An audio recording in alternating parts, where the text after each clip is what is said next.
Okay, I think it's about time to start.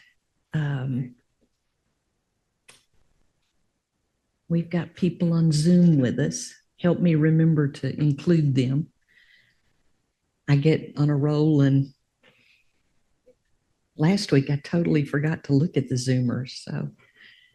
And since I Zoom most of the time, I said, shame on me. But I was just so excited to be here.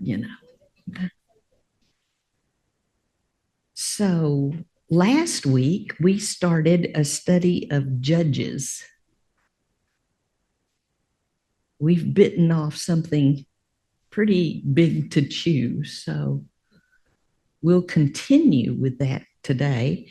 If you don't have a handout from last week, there's several handouts laying on chairs around the room.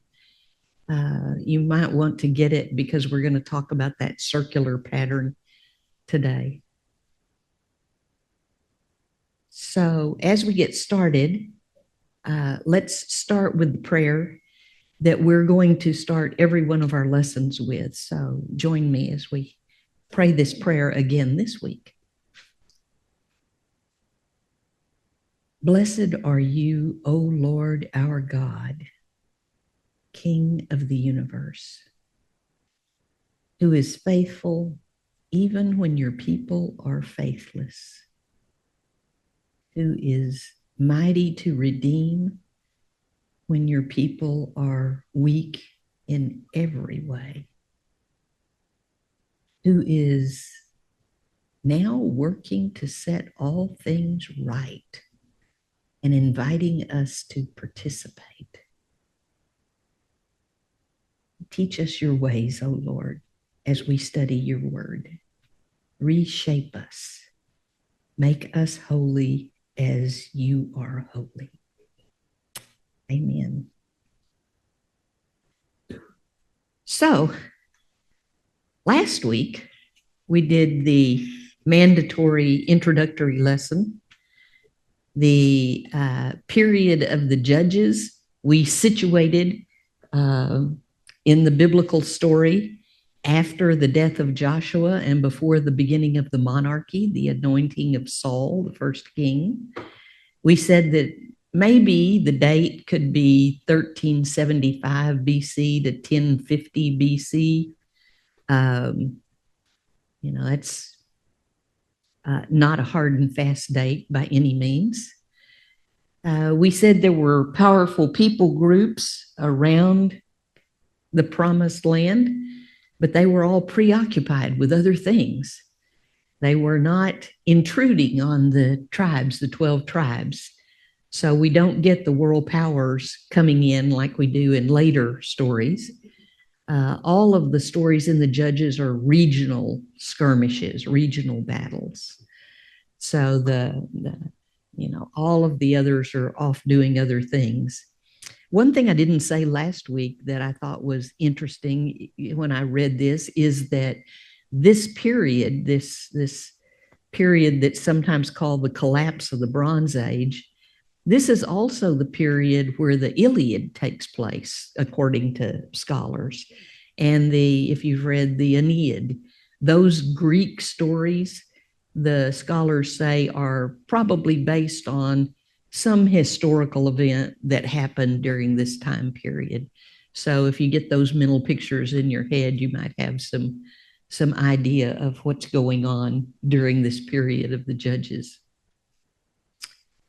Let's see. The Promised Land was a prime location. It was fertile and down in the valleys. And, the people who lived there looked like ripe pickings for folks around the edges who would be interested. The book of Judges, remember we said that it's got a pretty basic outline. There's an introduction, a body, and then an epilogue. And the introduction has two pieces. The body of it tells the stories of the Judges, and then the epilogue tells a little bit more about the period. We'll get into that today for sure. The apparently what was going on here is during this period of the judges, people were writing down stories of what was happening. So you get someone who writes down the story of Deborah, and you get somebody who writes down the story of Samson. And then, probably toward the end of the Judges, you get Samuel, who pulls all of these fragments together and starts a collection onto one scroll, right? And then a little bit later, when David's king and the kingdom is in its golden period, there's a flourishing of literary output, all the Psalms of David and all of those things. And that's probably when the stories in the Judges were kind of solidified.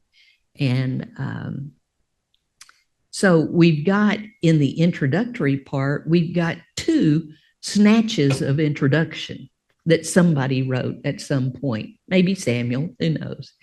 But we went over the first one last week. That's chapter 1. And it basically says, if you're looking at your text, after the death of Joshua, the people inquired of the Lord. So they're still following God at the beginning of this.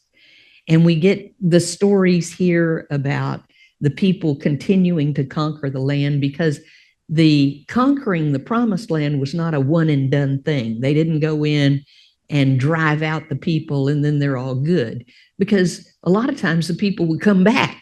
They wanted their land back, and they would come back and they would have to fight them again. So it's a continual series of skirmishes trying to drive the people out of the land, because God had told them, drive the people out and break their altars. That's what he told them to do. Take the land. I'm going to give it to you. Drive out the people, break the altars.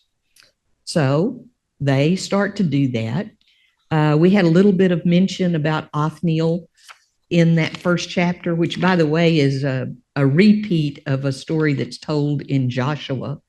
The person writing this introduction is flashing back. He's saying, here's what led up to the period of the Judges. But then we got to verse 19, and you'll remember that there it says that they could not drive out the inhabitants of the plain because they had chariots of iron. Now, probably what that means is they had wooden chariots with iron around the wheels. But they had better military gear than the 12 tribes did. Now, we'll talk in a few minutes about whether that's an excuse or whether that's a reason. But Robert Alter, the Hebrew scholar that I enjoy reading, said that the Hebrew here for could not drive out is garbled. And everywhere else through the rest of the chapter, it's did not drive out. And you'll notice that there's a difference between could not and did not. They did not. Verse 21, they did not drive out. Verse 27, they did not drive out. The Canaanites persisted. They kept coming back and wanting their land back. And so it says a couple of places that the tribes turned them into forced labor. They just made them slaves. Okay, is that a reason to let them stay, or is that an excuse to let them stay? But verse 29, verse 30, verse 31, 32, 33, 34, they did not drive out. They did not drive out. So that's that first introductory part, chapter 1. And it says, it's setting the stage for what's about to happen. And then last week we started on the second introductory part. And the second introductory part opens with God's pronouncement. You didn't obey, so I'm not going to drive them out in front of you. This is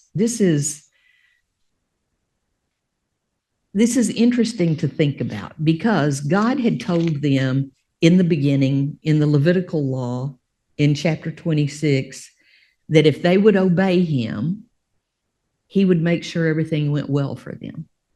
And if they didn't obey, he would turn them over to their enemies. He told them that in Leviticus. Then he repeated it in Deuteronomy. He said in Deuteronomy 28, if you obey me, I'll make sure everything is great, basically.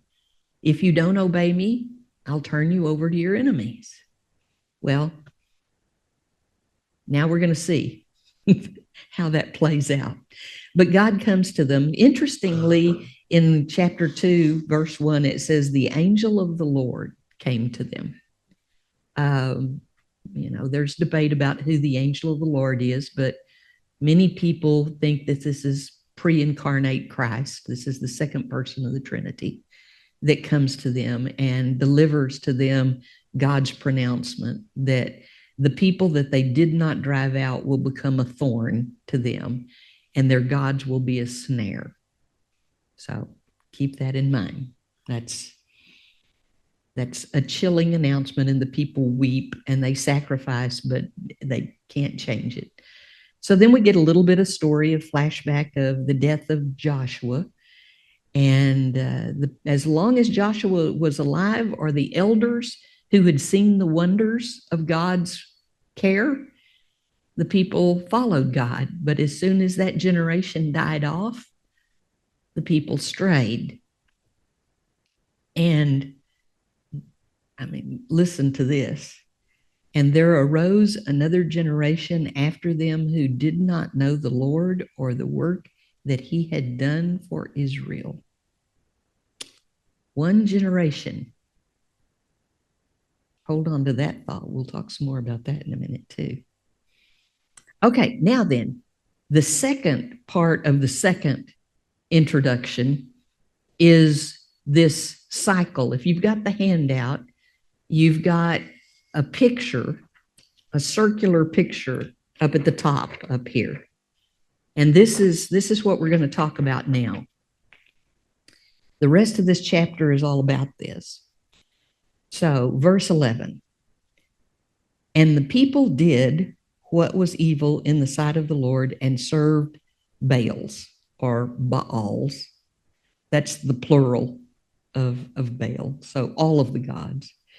And they abandoned the Lord, the God of their fathers, who brought them out of the land of Egypt. They went after other gods from among the gods of the people who were around them and bowed down to them, and they provoked the Lord to anger. They abandoned the Lord and served the Baals and the Ashtaroth. That's also plural, all of the female gods. So the anger of the Lord was kindled against Israel, and he gave them over to plunderers who plundered them. That's kind of redundant, isn't it? And he sold them into the hand of their surrounding enemies so they could no longer withstand their enemies. Whenever they marched out, the hand of the Lord was against them for harm, as the Lord had warned and as the Lord had sworn to them, and they were in terrible distress. Okay. God had told them, this is the Karen Strong version, God had told them, I created this place. I created all of you. I know what will make it run well. I'm telling you, you do it this way, it's going to be good. You don't do it the way I'm describing to you, you got problems. There will be consequences. It's like if you touch the stove, you're going to get burned. It's not that God is vengeful or cruel or hateful. I don't think. God's just telling them the way the creation works. If you don't do things the way I've told you the secret ingredient. Here's how you do this. Here's how you live your life. You don't do that, it's going to go bad. So, I sort of think when the angel of the Lord came and told them this pronouncement about God not being with them, I think, the angel of the Lord might have had tears in his eyes. You're just going down the wrong path, and it's not going to be good. Okay, so verse 16. Then the Lord raised up judges who saved them out of the hand of those who plundered them. Yet they did not listen to their judges. And then the NIV says they prostituted themselves. Your version may have more colorful wording there.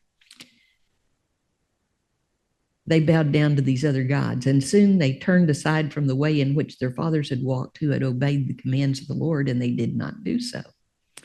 Whenever the Lord raised up judges for them, the Lord was with the judge, and he saved them from the hand of the enemies all the days of the judge. For the Lord was moved to pity by their groaning because of those who afflicted and oppressed them. But whenever the judge died, they turned back and were more corrupt than their fathers, going after other gods, serving them and bowing down to them.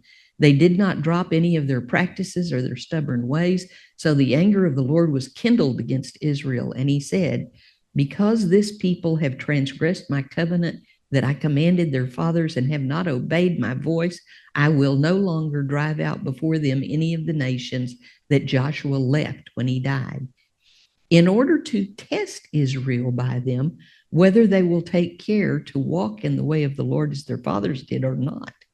So the Lord left these nations, not driving them out quickly, and he did not give them into the hand of Joshua. Okay, verse 22, in order to test Israel. A test is an opportunity to show what you can do, right? So they didn't drive out the people.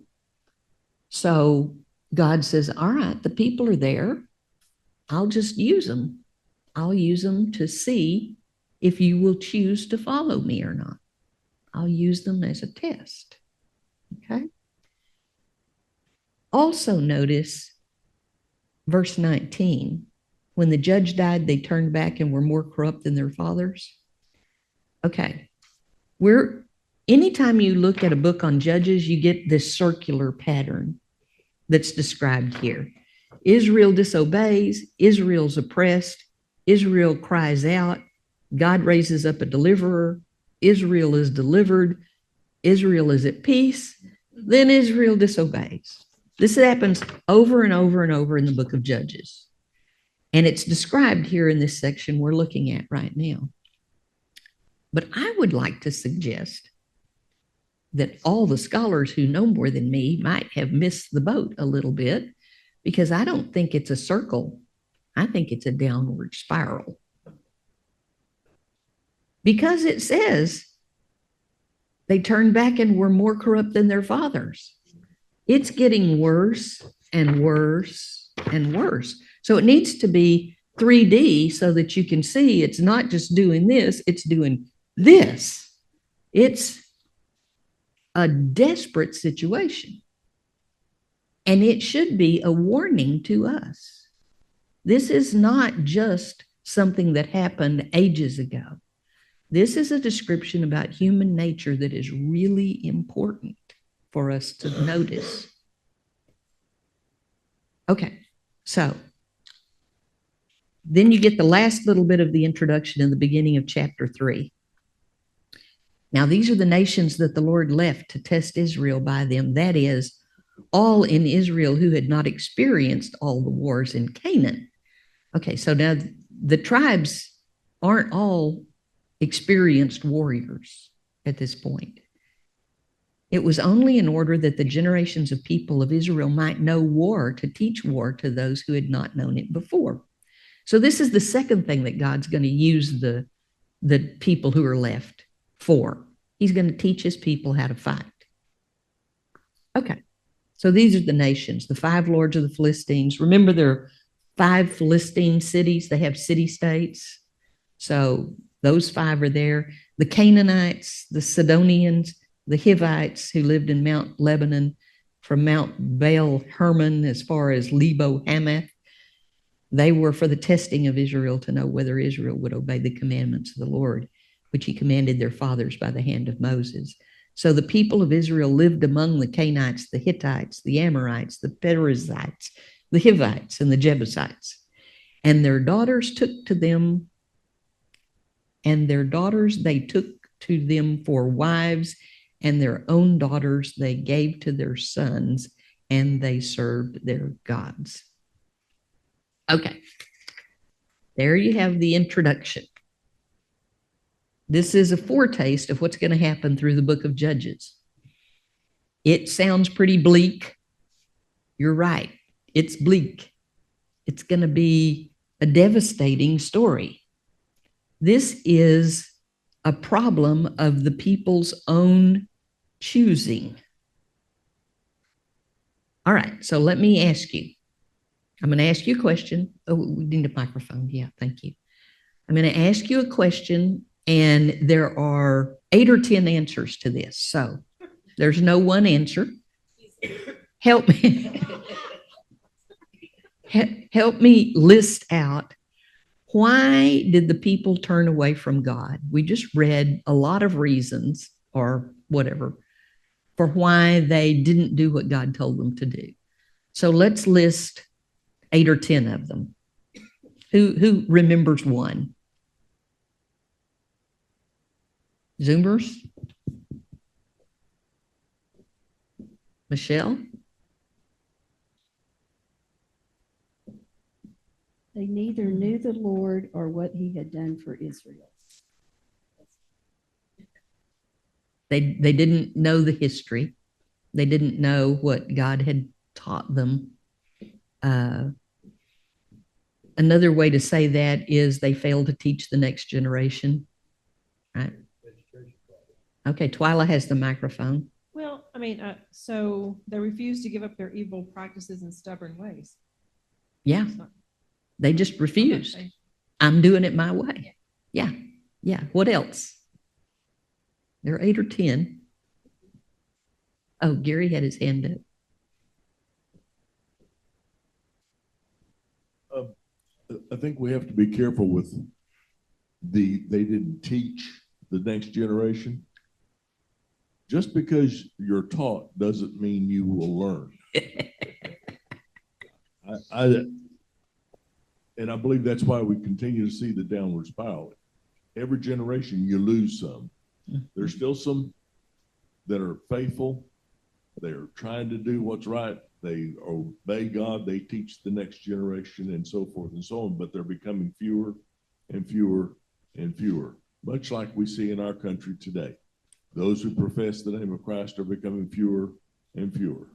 It's not because we're not teaching the next generation. It's because people, as Twyla was saying, they want to do what they want to do. Mm-hmm.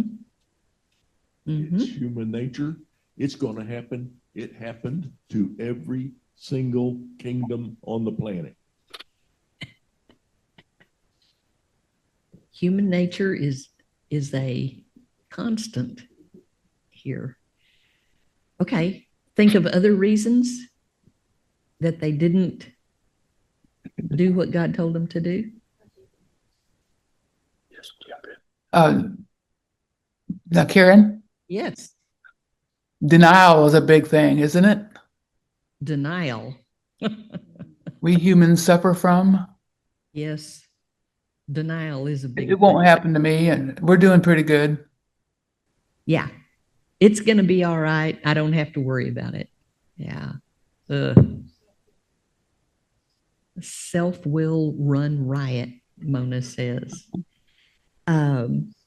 They did give a lot of excuses for why they didn't drive out the people. Remember all those excuses? Well, they've got chariots.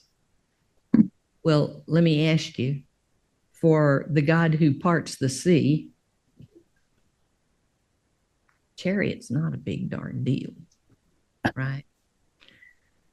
Well, the people who lived in the land were persistent. They kept coming back. It's not a big darn deal for God, right? Well, we can enslave them. It's okay for them to stay. We can use them for forced labor. Not necessary. You know, it is true that as the people were coming into the promised land, they were learning for the first time to be settled people. They had not been settled people. They'd been nomadic. And so they had to learn to be farmers. So if you move into the land and there's some people there who are farming and doing it successfully, and you want to learn from them, so you take instruction from them about how to get the seeds and how to plant and, when to do this, when to prune, when not to. You get all of this direction. And they also tell you, well, you need to give this offering to the rain god. And you need to bow down to this fertility goddess because that's what makes the fruit come on the trees. Well, you can kind of see how they would think, well, this is how you do this, right? Yeah, well, no, not right, but you can kind of see how it would happen. We've talked before about syncretism, where you not only have your faith in God, but you adopt other gods. We'll just worship all of them, right? If worshiping one's good, we'll worship all of them. Yeah.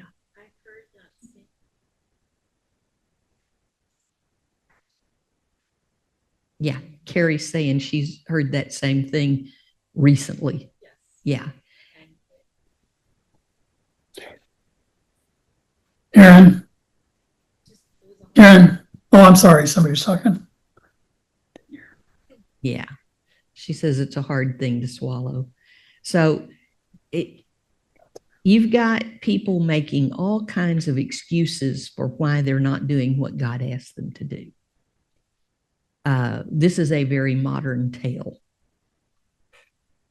They took their eyes off of God, and when they did, they started sinking. Sounds like Peter trying to walk on water, right? And for whatever reason, they failed to teach the next generation.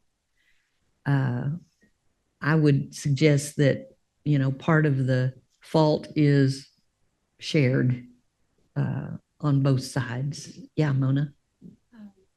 Another example is I have somebody in my family that tells me I don't have to go to church. I can go out here and worship God myself, and I don't need to worship at church. No. Yeah. That I in my head, that is the Ricochet model. Do you remember the comic strip? I mean, this is a long time ago, but he was a cowboy. His name was Rick O'Shea, which is very clever. And there was a gunslinger, and Rick O'Shea would go to the church building to worship, and he'd say to the gunslinger, "Come go with me." And the gunslinger would say, "No, I don't cotton to that." And so then the next frame would show the gunslinger going out in the mountains and worshiping out in the mountains by himself. And at the time, that was construed to be very insightful, right? So there's a lot of different thinking going on here. Okay, so quickly, can you tell me what God's reaction was when the people didn't do what he asked them to do? There are about 6 or 8 of these.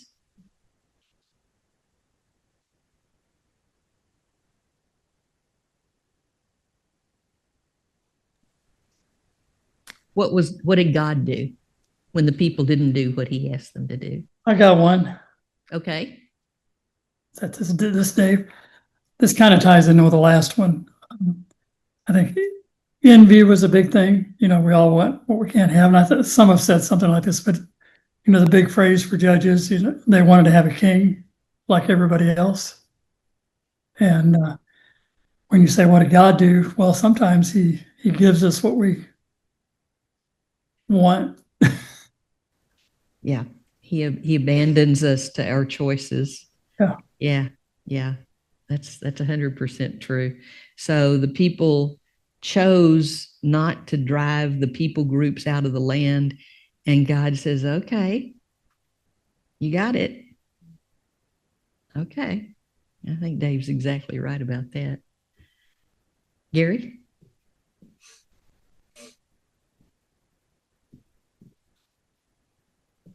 In a turn of a phrase, it says, God became angry. Mm. I think for the 40 years that they were in the wilderness, they didn't usually see God angry. Now, they had issues You know, and but they had the legal proceedings to take care of those issues. God had provided them. The elders were judges over cases and stuff like that. It all got dealt with, but they had not gotten to a point where God was angry with them. And all of a sudden, this is a brand new thing. And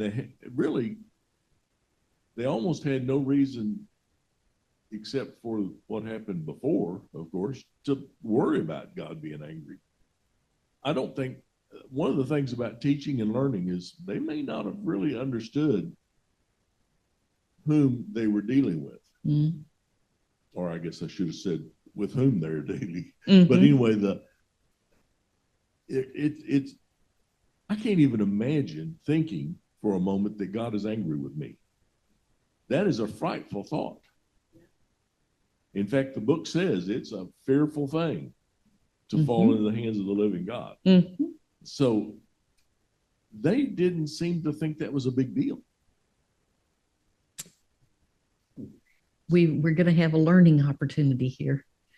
So God is angry with them. He pronounces consequences of their choices. It does say in there that he had pity on them when they cried out to him. And he saved them when they cried out to him. You look at that, circle. When they cried out, he did save them. And then he used the people who were left in the land to test them and to train them for war. So God is active. God is at work during all of this time. So we get to the first judge, Othniel. Now, we said last week, just because the story's in the Bible does not mean that it is something that you should imitate, right? There are stories in the Bible that are people gone wrong. Okay, just because God raises up somebody to be a leader does not mean they're a 100% good person. So as we look at these judges, remember, God chooses to work with his people. He still does. He calls us. He chooses to work with us. That does not mean we're good people. That does not mean we're flawless. That does not mean you should imitate everything these judges do. These judges are fallen people, but God uses them anyway. So keep that in mind. Okay, here's Othniel. Now, we already heard about Othniel. He was a leader under Joshua. He conquered a city and won Caleb's daughter's hand in marriage, and Caleb gave them land and gave them springs. All of that's in Joshua. All of that's in the past. That happened. But now we have a new story about Othniel. The people of Israel did what was evil in the sight of the Lord. They forgot the Lord their God and served the Baals and the Ashtaroth. Therefore, the anger of the Lord was kindled against Israel, and he sold them into the hand of Cushan-Rishathaim, king of Mesopotamia. By the way, that name is probably not a name. It means the double evil one. Yes. So this is a bad guy. The people of Israel served him for 8 years. It took them 8 years before they called out to God for help. 8 years. But when the people of Israel cried out to the Lord raised up a deliverer for the people of Israel who saved them. Othniel, the son of Kenaz, Caleb's younger brother, or in some cases, maybe Caleb's nephew. We don't know. But God chose him. Notice the people didn't choose him. God chose him. And the Spirit of the Lord was upon him. I was reading along here and I'm thinking, we've got God the Father and the covenant, and we had the angel of the Lord, and now we've got the Spirit. We got the whole Trinity here in just a few verses. Isn't that interesting? The Spirit of the Lord was upon him, and he judged Israel. Judge, by the way, is not only military leadership, but also leading them back to God, right? So he went out to war, and the Lord gave the king into his hand, and his hand prevailed. And so the land had rest for 40 years. Now, rest there, I wonder if rest isn't a bigger word than just no war, because rest sounds like they're at peace with God. They're in right relationship. So, like when Joshua was alive, they followed God as long as Joshua was alive. As long as Othniel was the judge, there was rest in the land and things went well. But then Othniel died. Okay. Then Ehud, moving on to the next judge. The people of Israel again did what was evil in the sight of the Lord, and the Lord strengthened Eglon, the king of Moab, against Israel, because they'd done what was evil in the sight of the Lord. He gathered to himself the Ammonites and the Amalekites, and he went and defeated Israel. Okay, these are tribes down in the south part of the world. Down here is Moab and Ammon and the Amalekites. Gang up. And the people of Israel served Eglon, the king of Moab, 18 years. Are these people slow?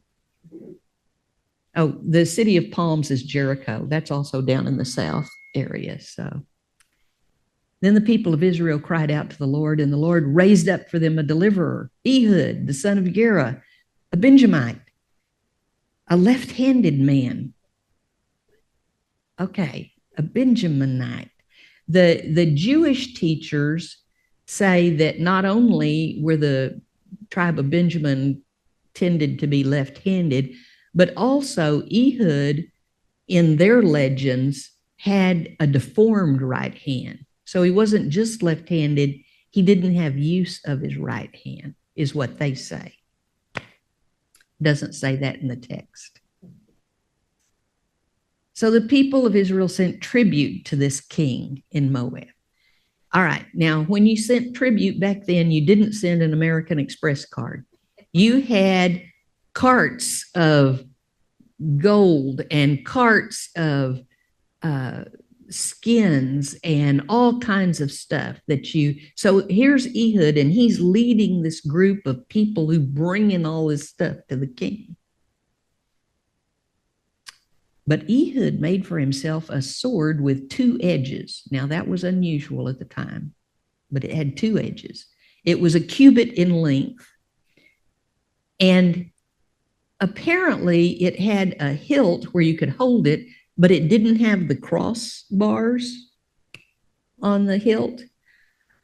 Especially so, it could go down in the thigh of his clothing easily and not get hung, right? Well, since he's left, normally right-handed men had their swords on their left and they would draw their sword. Well, Ehud, if he had a deformed right hand and they could check his left thigh and there was no sword over there. So he goes in with this sword on his right thigh where you wouldn't look for one. And he looks like he doesn't have a hand, right? So he gets into the presence of the king and they give the tribute and he sends the people away. And then he says, I've got a secret message for you, king. So the king, who, by the way, it says in verse 17, was a very fat man. The king stands up to hear what the secret message is, and he sends out all of his attendants. He says, leave. And so he leans in, and Ehud comes to him, sitting alone in his cool roof chamber. Don't you love that? And he says, I have a message from God for you. And Ehud reaches with his left hand, takes the sword from his right thigh, and thrusts it into his belly. And the hilt also went in after the blade, and the fat closed over the blade, and he did not pull the sword out of his belly. And the NIV says his bowels discharged.